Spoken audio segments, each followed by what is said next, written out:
Silent Gimel 163a on the bottom.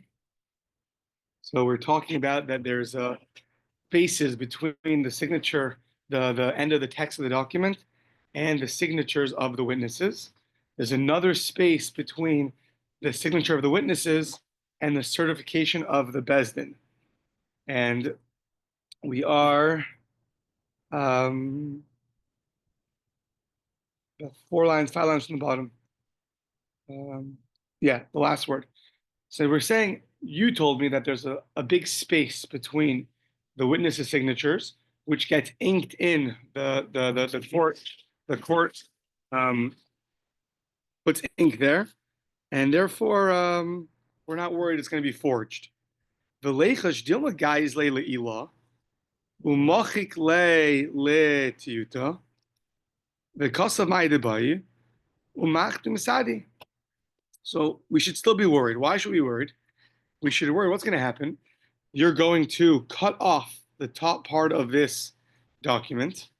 Then you're going to erase the ink that's between the signature of the witnesses and the certification of the Bezdin. You'll write whatever you want to write.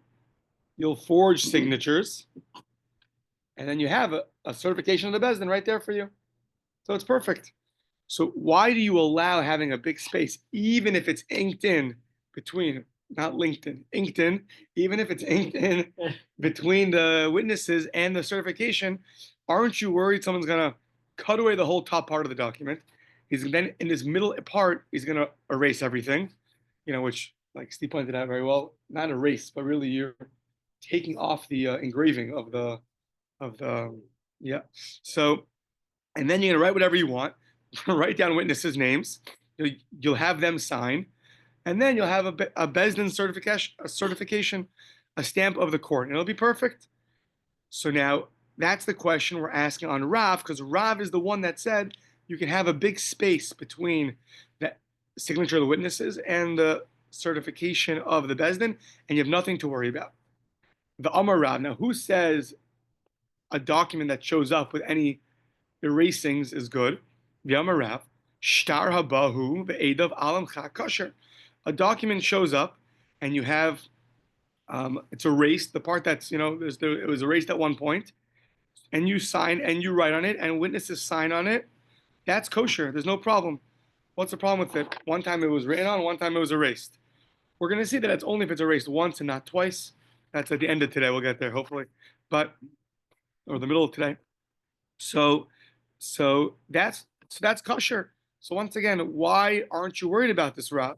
Well, now, Anicha Rav Kahana, turning the page, Demasni la Mishmei de Shmuel Shapir.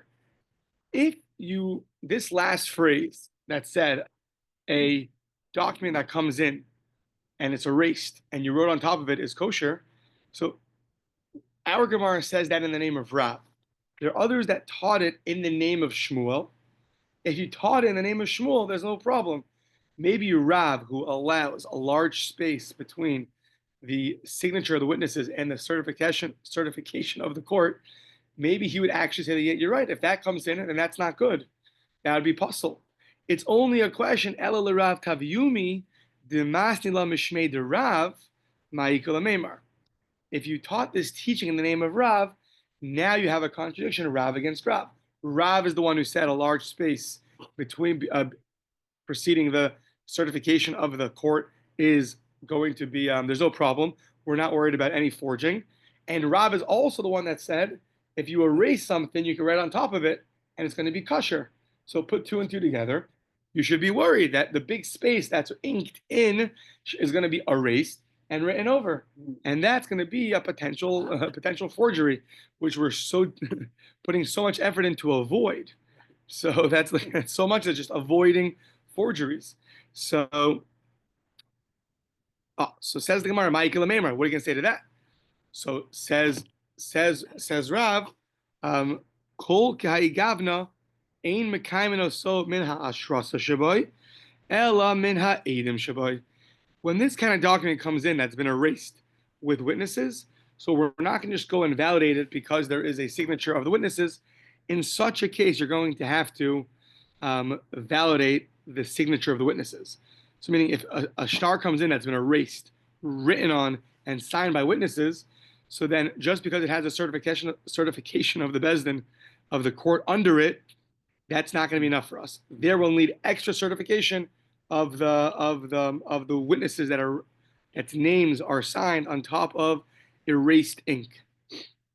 So therefore, you won't be able to pull this shtick. You won't be able to pull this trick. That, oh look, and now it's certified. No, if it comes in erased, we're going to need more certification. You have to go and get the witnesses. Okay, so that was all Rav. Rabbi Yochanan is going to have a dissenting view. What's he going to hold? Rabbi Yochanan Amar Lo Shanu Ela Beina Eidim L'Ksav. Aval Beina Eidim L'Ashrasa Afilu Shita Achas Pasol. A new idea. Rabbi Yochanan says this idea of two lines that we saw in Shabbos, two lines that are between the writing of the text and the signature of the witnesses, that it's invalid. That's only when it's between the text and the signature of the witnesses. However, the space between the signature of the witnesses and the certification of the court, if it's even one line, it's going to be puzzle.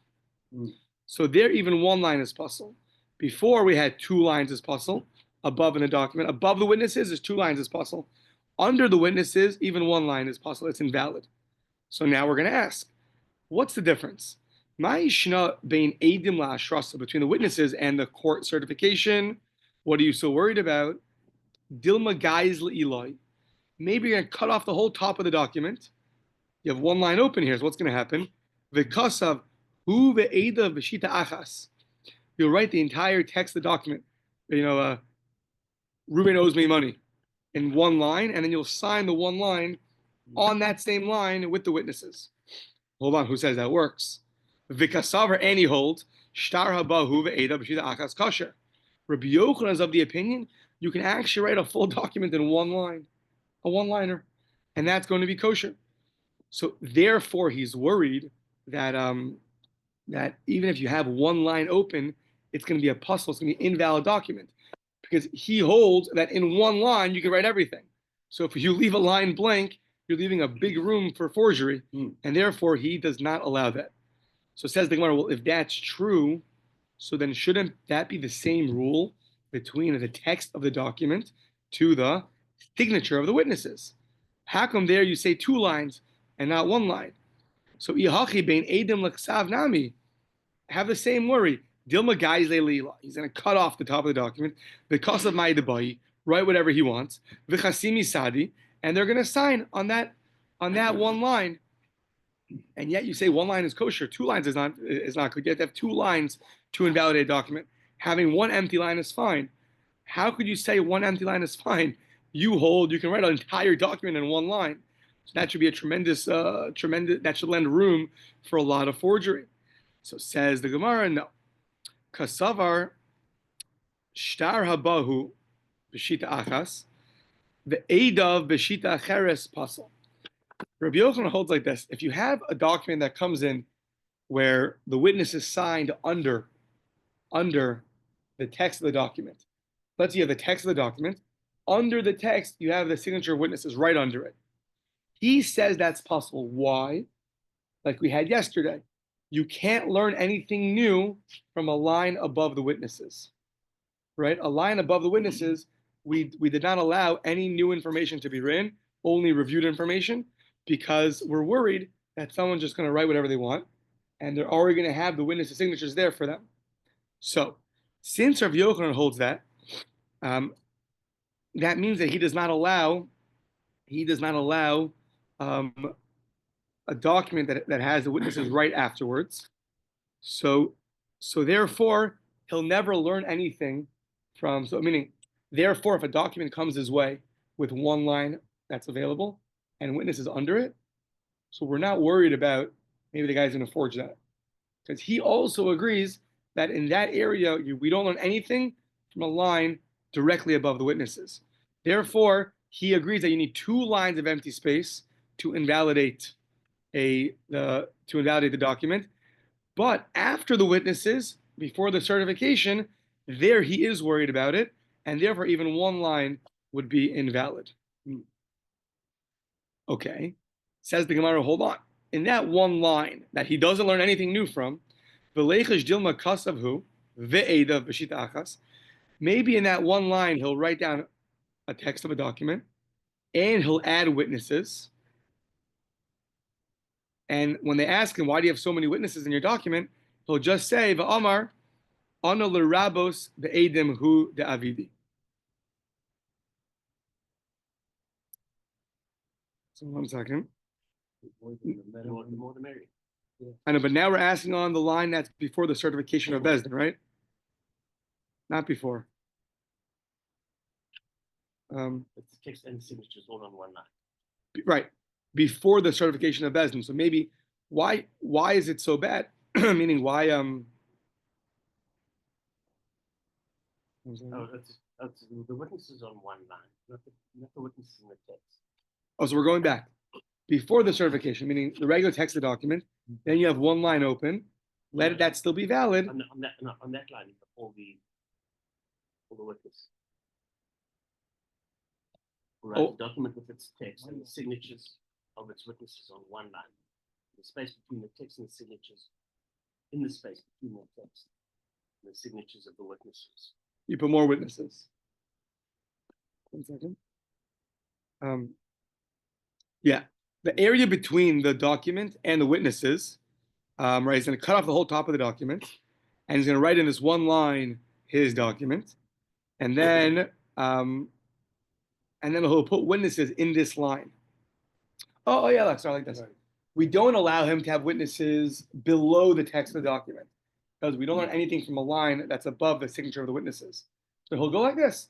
He'll write in that one line, right? He does not invalidate when you have one empty line between the text and the witnesses. So why don't we say it like this? In that one line between the text and the witnesses, write your document. Reuben owes me $1,000. Sign it with 2 witnesses on that same line. And when you have more witnesses on the next line, he's like, yeah, I just want more proof. Those aren't my primary witnesses. Those are just to those just for more proof. So what do you say? Nachschleppers, yeah, exactly. So that's still, so basically we are still leaving room, according to Rabbi Yochanan, in this one line to forge a document. Well, but Omar, he'll say, "Ana l'rabos be'edim hu davidi." I'm just adding witnesses. No problem. I'm just adding witnesses. Says the Gemara, "Kasavar kol ki hayigavna ein mekaymen oso min ha'edim shelamata, ella min ha'edim shelamala." A document that comes this way to us that has all the witnesses on one line, and there's more witnesses under that line. So what's going to happen? You're going to have to find the witnesses that you put on that one line to go verify your document. So meaning we're worried about, right? The original question was, if you already have witnesses there signed and you have one line of empty space, he'll pretend that the witnesses that he's adding in now are the real witnesses, and the witnesses the line under, are just there for added purposes. Says the Gemara, well, if you ever have a document that comes in with witnesses on one line and witnesses the line under, we know your shtick. So we're going to make you show us the witnesses that are on that line of your document and verify it, which obviously he's not going to be able to do because he just forged a document saying Reuben owes me $1,000. So therefore it's not going to work, and therefore Rabbi Yochanan, we uphold Rabbi Yochanan's opinion that one line between the text and the witnesses is not going to invalidate a document, while one line between the witnesses and the certification of the court will invalidate a document. Okay, now we're going to go back for a while to this idea about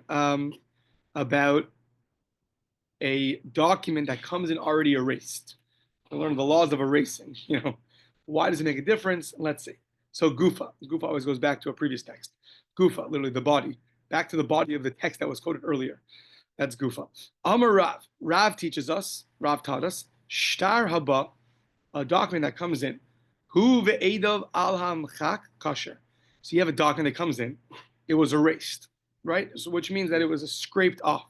The writing was scraped off, and now you rewrote on top of it a text with the signature of Edom, of witnesses. So that we say is going to be kosher. Okay, going on to the next page. That's going to be kosher. Now, the im tomar, and if you'll ask mochek v'chozer umochek, so maybe you'll say,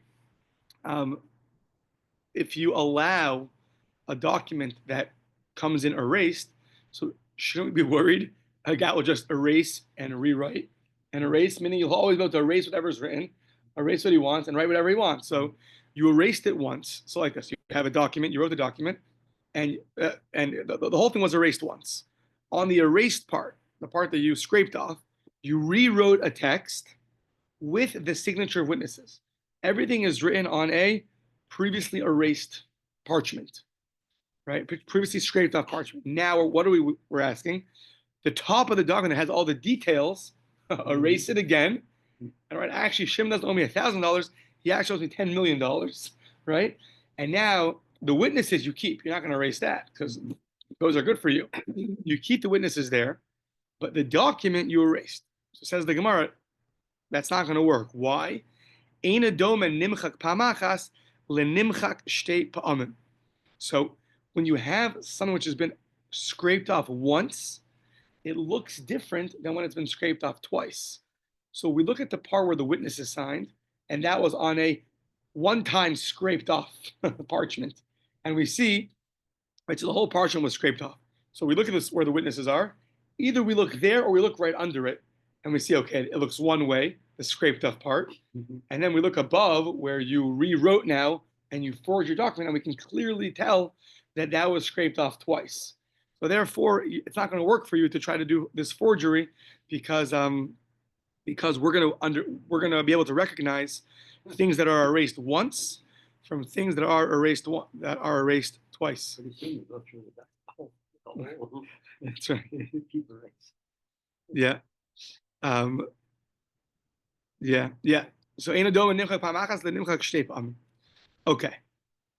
So now we're gonna have another concern. Now we're gonna try to get around this area, right? The name of the game is how to be a forger, right? And then we're gonna shut you down. So the rabbis had to get into the head of a forger to see what he could do, and then plan accordingly. So now, what are you gonna do now? So you know this. You know that it's not the same if it was erased once than erased twice. What are you gonna do? The leichush, you should be worried. Dilma shadi diyuta amakum edim. You're gonna throw ink now on the area of the edim, right? Originally, meikara. Now you're going to erase it. So now, what's going to happen? You're going to throw down ink on the area where you want the witnesses to sign before they signed. Then you're going to erase it. Then what's going to happen? You're going to write a whole document on the whole thing. Then you're going to erase the whole thing, right? So what'd you gain? The area where the witnesses have signed has been erased twice already. You first throw ink on the area where they're going to sign. Then you erase that ink. Then you write a text on the entire parchment. Then you throw ink on the entire parchment, right? And then you're going to erase it again. So now the top of the parchment has been erased.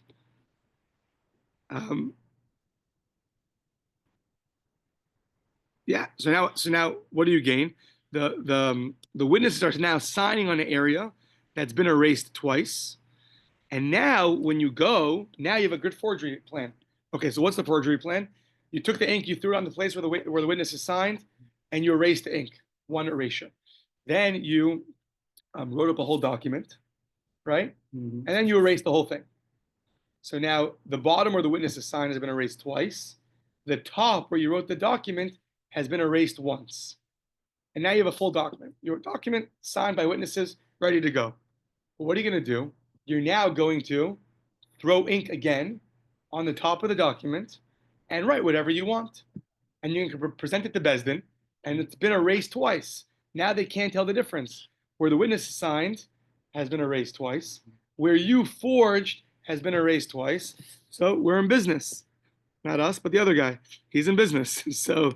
So now, that's his business, exactly. So Dilma Shadi Diyuta Makum Edim. You threw ink on the area with Edim, Meikara, Umachikle. Then you erased it. Then you wrote a document, and then you erased it. And then you wrote a new document. Tichi Hadar Machikle Lahai Havile Edi Ve'edi Nimchak Shebamim. you did a great job. Now the whole document has been erased twice.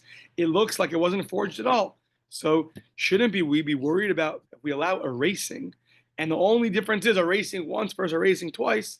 I can always ink it, erase it, and then do the whole thing again, and then I'm in business. Amar Abaye, no. Kasavar Rav must hold ein ha'edim chosmin alam chak ela im kain nimchak bifneim. It's another rule we made. Witnesses are not going to sign. They're not to, or they're not allowed to sign on a erased document unless they saw it being erased in front of them.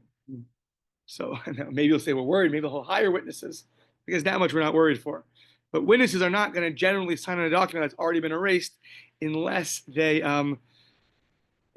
see that's been erased once already. So therefore, we're not worried about that. Okay. So now, Mesei. Now we're going to ask on this idea of erasing from a brisa. So let's see. Hu al haniyar. You sign on a clean slated document, and then the eidav al hamechak kosher. So you wrote up a document on clean parchment, not previously written, engraved and then scraped off. And the eidim, they signed on the part that's been scraped off. Okay, so that's kosher. So says the Gemara, "V'nechash dilma machikle v'kasav." 1 second.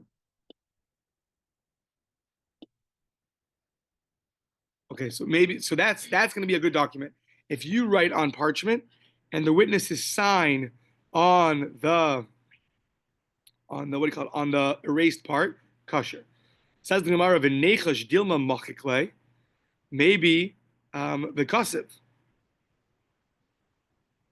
Nechash dilma machikle, the kasev ma'idabay, the habilei hu ve'edav alam chak.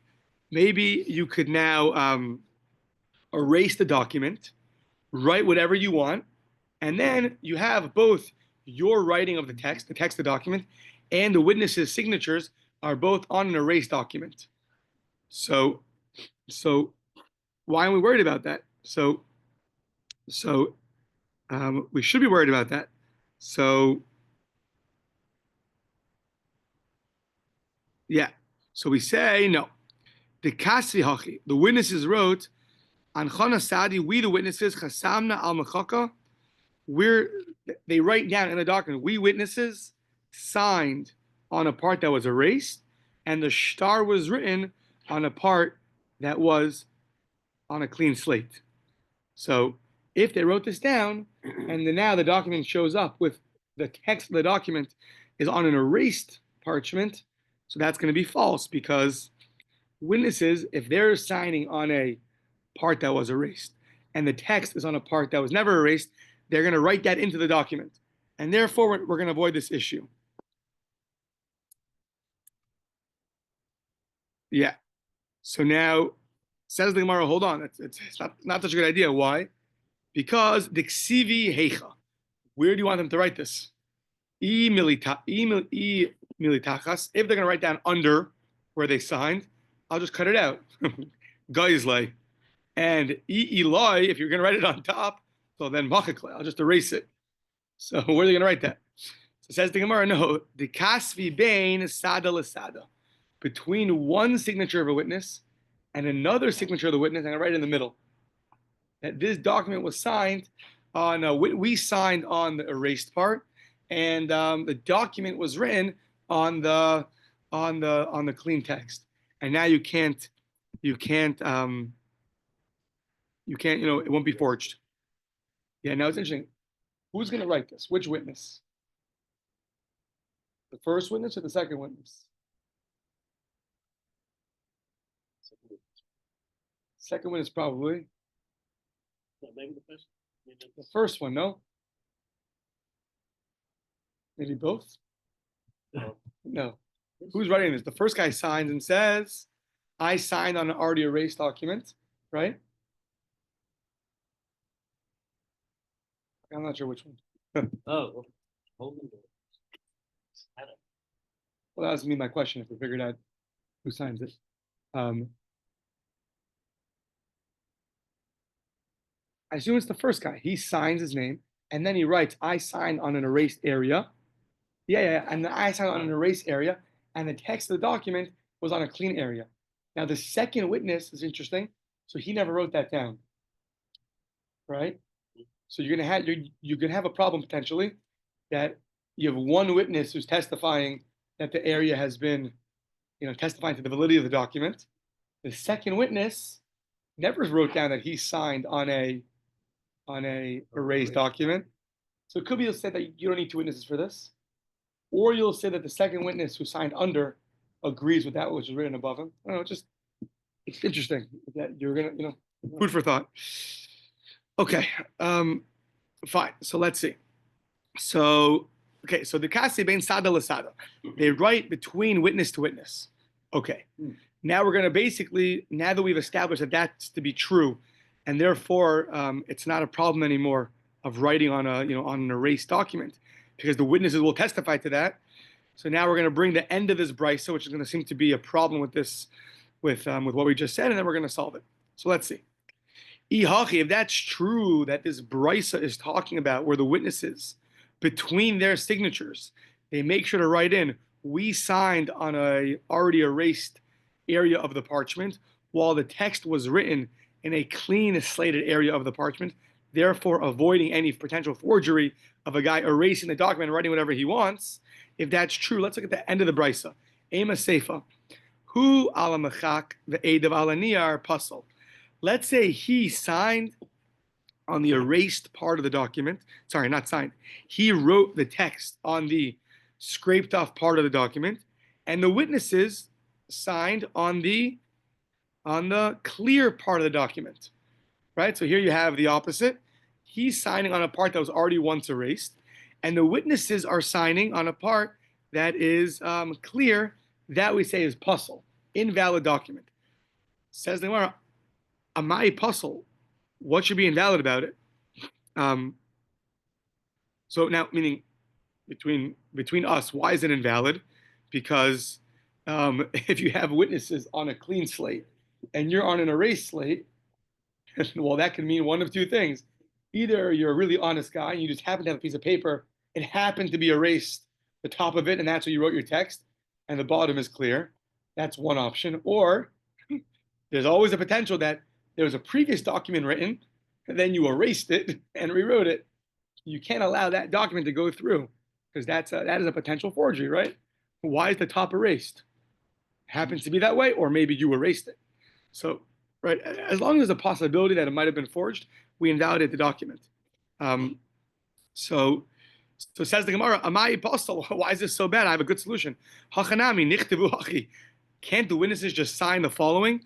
Anachta sadi chasimna al naira v'shtara al machaka. They'll write down, we signed on a clear document, and the text was written on an erased document. So just like in the beginning of the brisa, you said that. So then say the same thing at the end of the brisa, and it should be good.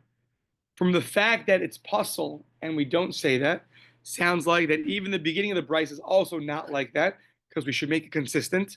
We should make them parallel each other, not two totally separate cases. So says no. It's not a question against our qualification of the first part of the brisa. I'll answer you like this: Hashtanami, my amers. What are you going to say? Meaning, why are you invalidating this document? Because my amers mochek chozer umochek. You're worried that a guy erased it. 1 second.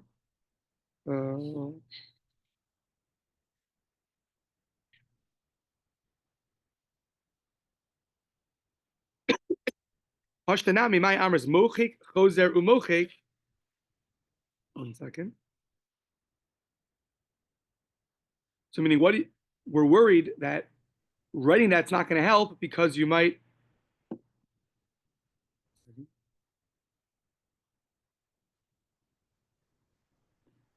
1 second. We're asking on the last part of the first part. On the last part, right?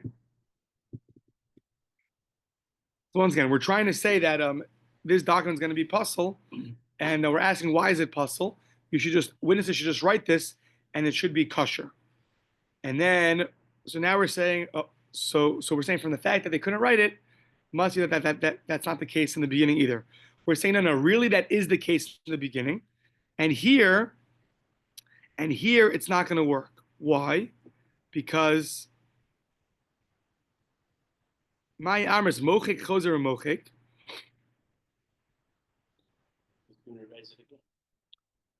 Which part?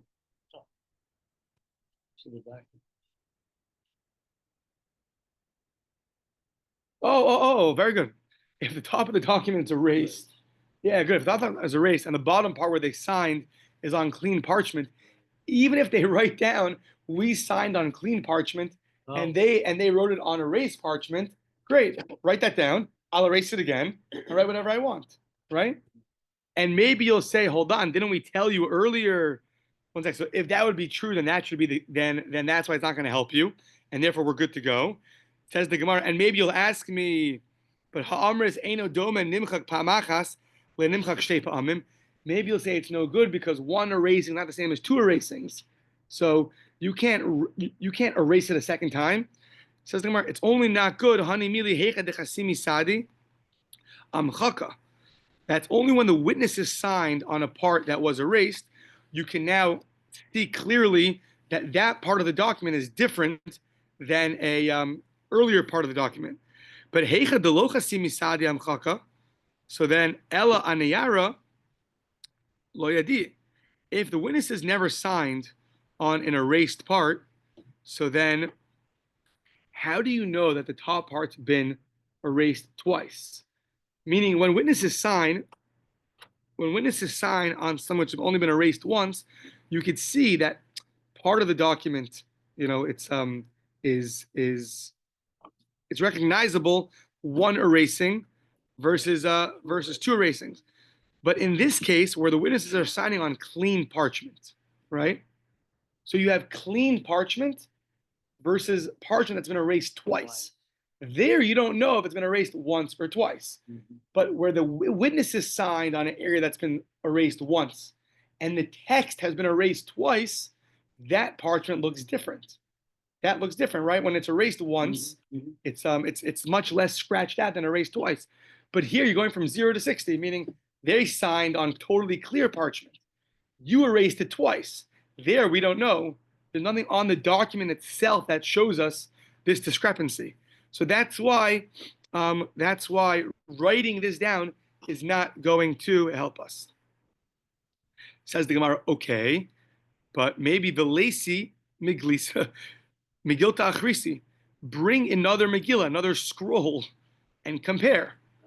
And you see, look, this is bring a scroll, Vilimchok, write down, erase it once, and now compare the one-time erased scroll that we're using, to try to prove our case, to the writing on this scroll that's been erased twice, and that should tell you, and therefore, there should be no problem. It shouldn't be puzzle.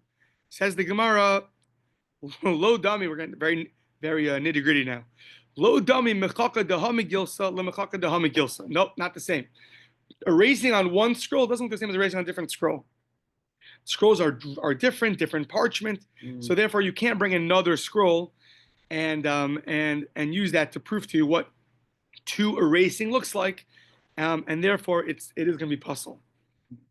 So now we say ulikabla lechasimas yada disahadi bebei dina vilimchoik vilidmi.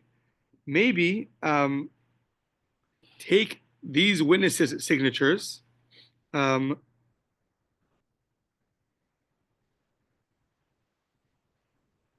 Maybe take their signatures, right, that are already established, and you could one second.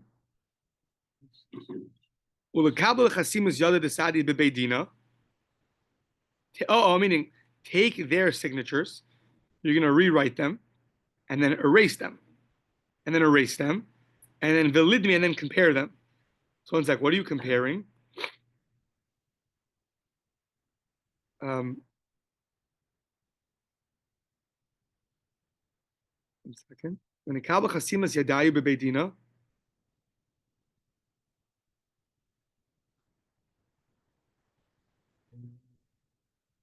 Oh, take these witnesses' signatures that are here. Take that we know that are here. Go to the Bezdin on this same scroll, erase their signatures and rewrite their signatures. Or something else. Well, one sec. Or someone else's witness or someone else's signatures. Erase the signature, write something. Right. On the erasure. On the erasure, meaning so you'll have their signatures, right? Go to Bezdin, confirm their signatures. So therefore, we're not going to lose out. Take something on this document, erase it and rewrite it, and now compare in one document one erasing to two erasings, and that should show you has the text been erased once or twice. So Amar Rav Oshia Eino Doma Nimchak Ben Yomo LeNimchak Ben Shnei Yomim. Very nitty gritty, right? The erasing of the same day won't be the same as erasing of another day. So after a few days, you're going to go and erase, it's not going to look the same. So that's still not going to prove to you. Now the next question is a question: do we have this? Do we have this version of the Gemara or not? The Rashbam says some do have it, some don't have it. So says the Gemara, Velishi, why don't you wait? Why don't you wait?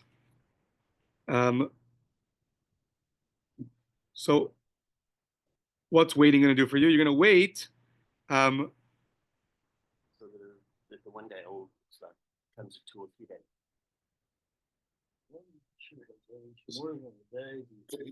Right. Because the whole thing was we have a document now, it's written a while ago, right? And now you're going to erase and rewrite something. So that erasure is 1 day old. That looks so good. So if you have this version of the Gemara, it says, okay, so wait and make it that it's going to be the same as a few day old. So Rabbi Yirmiyah, no. This can be too complicated, and Bezdin's going to make a mistake how to do this properly, and therefore we don't do this. If you don't have this version of the Gemara, so it's just another answer to why erasing and rewriting is not going to help you. So either it's because it's not the same 1 day old versus 2 day old, erasings, or another answer is it's just too complicated. Either way, this is too complicated for Bezdin to do, and therefore we're not going to do it, and therefore such a document will be invalid. Okay, next part of the Mishnah told us that a document that has been sewn up, right? You write down the a machlokas. Can you write down the date inside the part that's sealed, that's sewn up, or not? So one opinion says you cannot, and the other opinion said that you could do it because you could always just tear it open and look at it. Sorry, not the date, but the witnesses. The dating system, yeah. 1 second. So the Mishnah told us that. 1 second. Yeah, you wrote the date and the witnesses are inside the sewn area. So Rabbi Chanina said you can do that. Why? Because you could always tear open the document and look inside and see. So therefore that's going to be still valid.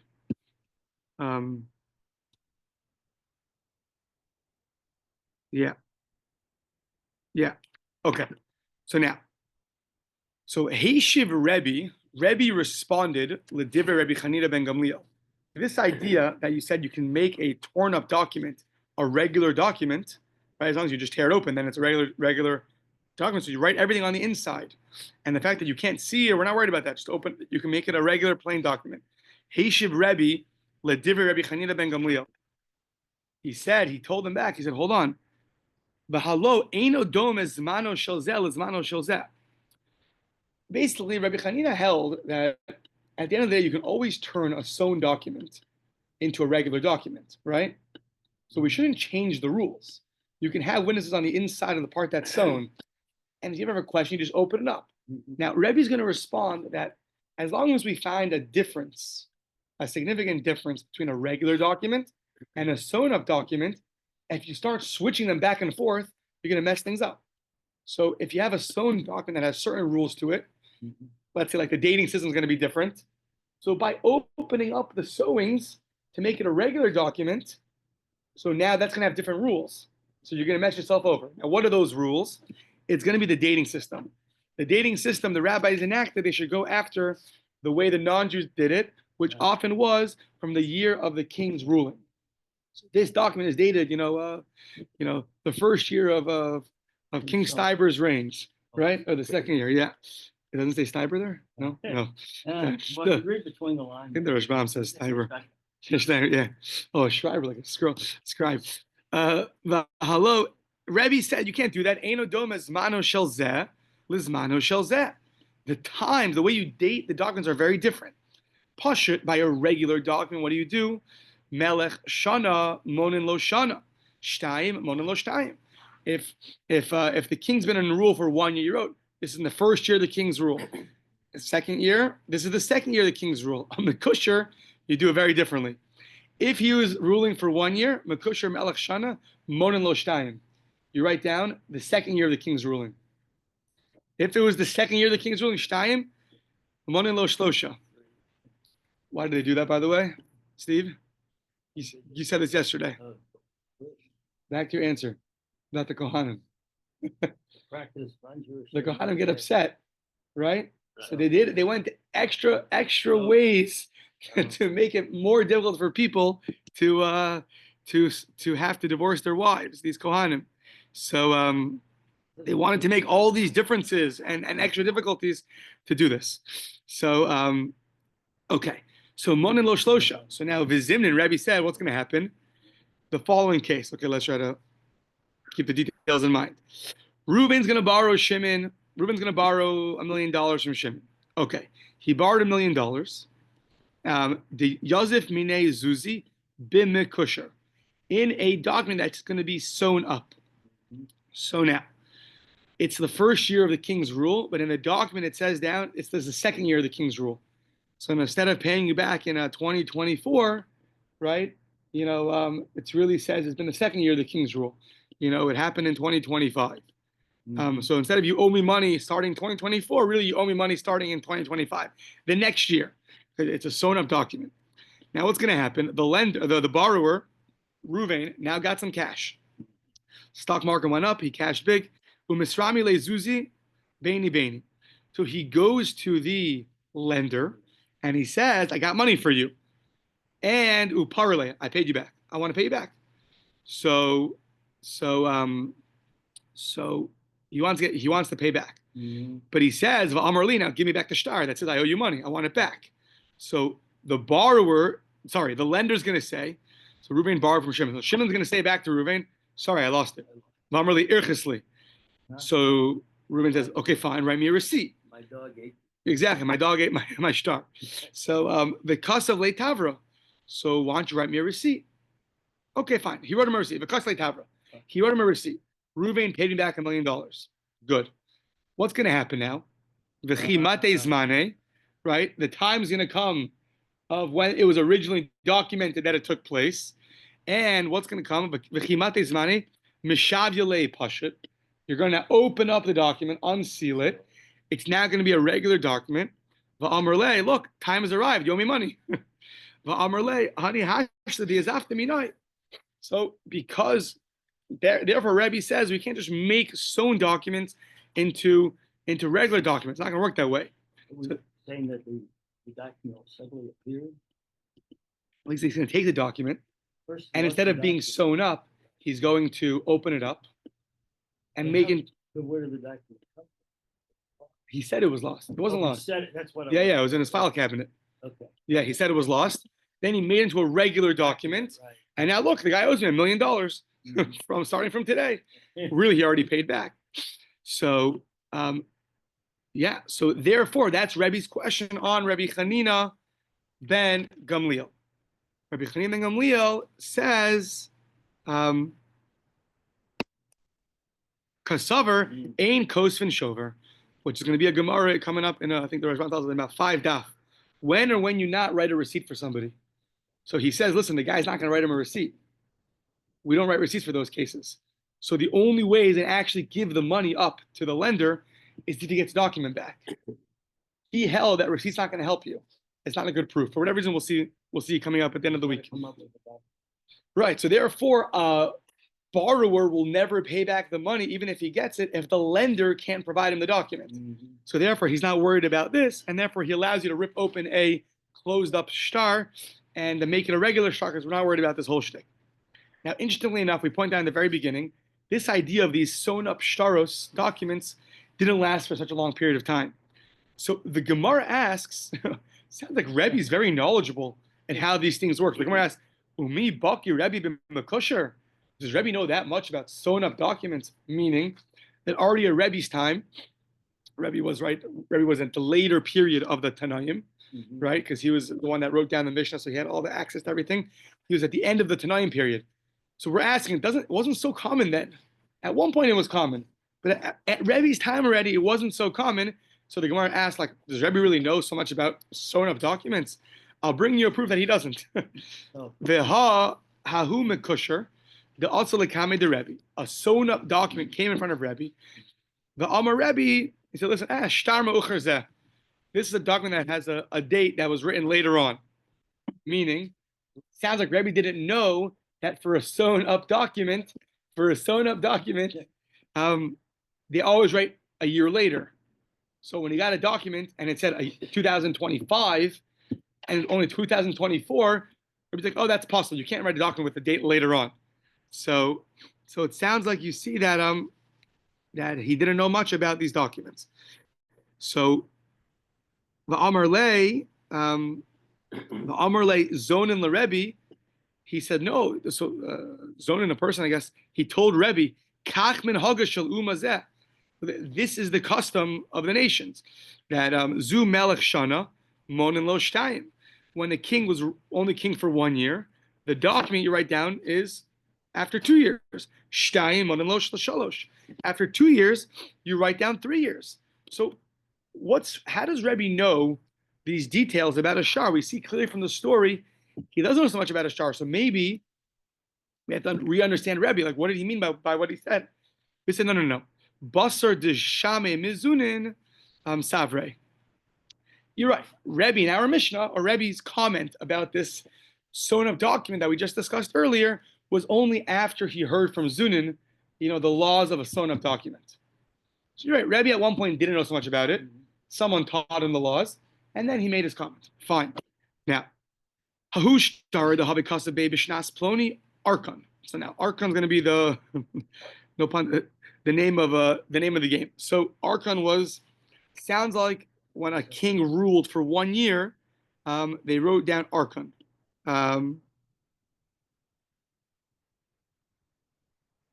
Yeah, Rashbam says he's Arkan's a melech, he's a king, and the first year you call him Arkan. Okay, fine. So there was a Hahushtar, the Havikasa Bebishnas Ploni. A document was written in a certain year, Bishnas Ploni Arkan, in that first year, which we're calling Arkan, and Amar B'Chanina Yivdok Emasai Amad Arkan Be Arkanuse. When did King Arkan begin ruling? So it sounds like writing down Arkan was implying the first year of the king's rule, and Rabbi Chanina is saying, well, when did he take office? When did he start ruling?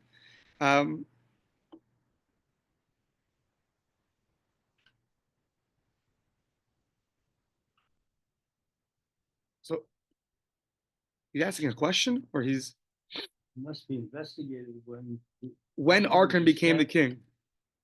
established his architecture. His archonship. We can assume that the document was written the first year. The first year, okay, and okay, so we can assume it was written in the first year. So now we're saying Vidilma de Arich Malchuse. Maybe Arkan was not a way to refer to a king in his first year. It was like from the word Arich, long. Vidilma de Arich Malchuse. His kingship was elongated for a long time. So Amar of Oshia, no. Kachmin Haga Shal Umazu. This was the custom in that nation, and therefore, the Jews, they enacted that the Jews copied the system too. Shal Umazu. Shana Rishona, you call a king, Korin lo Arkan. The second year, Shnia Korin lo Digun, and they call him Digun, which is, I think it's Greek, Digon, Greek for two. So the Dilma, maybe Aburi Avruhu, the Hadr Ukmuhu. Maybe they took away this King Arkan and they reestablished him in year 3. They said, no. Amr Rabbi Yirmiyahu Arkan Digun Karele. King Arkan, who was reestablished, was going to be called Arkan Digun, right? So he's going to be called Arkan Digun. And therefore, the first year is still going to be considered Arkan. Okay.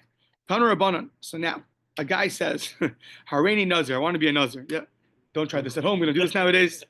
So don't close out Zoom right now. Wait till the end. Tanu Rabbanan, Hareini Nazir, don't do that. But let's say a guy did that. I want to be a Nazir. So Sumchus Amar, if he said the following, Hina Achas. Hin is 1. So he takes on 1 Nazirus. Regular Nazirus, without specifying, is 30 days. Stam Nazir, Shloshim Yom.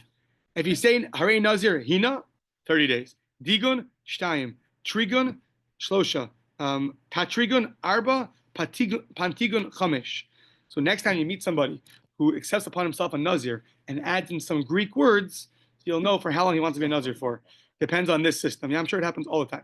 So in Portland, you never know. So yeah, it does happen in Portland. See, confirmed. So now, Tanu Rabbanan, base eagle. You have a base eagle. A round house. Right. These are gonna be for the halachas of avimitami by negayim. A house we know can get impurified with certain negayim, tsara'as, leprosy. I mean, that's not leprosy, but they call it leprosy. But it's not leprosy. Right. Some kind of disease that a house can also get. So now, a base eagle, a round house. So digun, trigun, or pantigun, eino metame benegayim.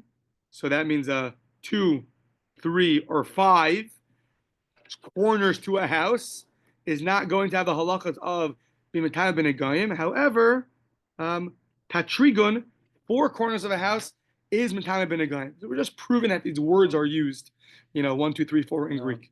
Okay. Now, once you mentioned up a house in Negayim, how do you know this? The Tanu Rabbanan, a rabbi style. Listen, on top where it says by Negayim, it says the word kir.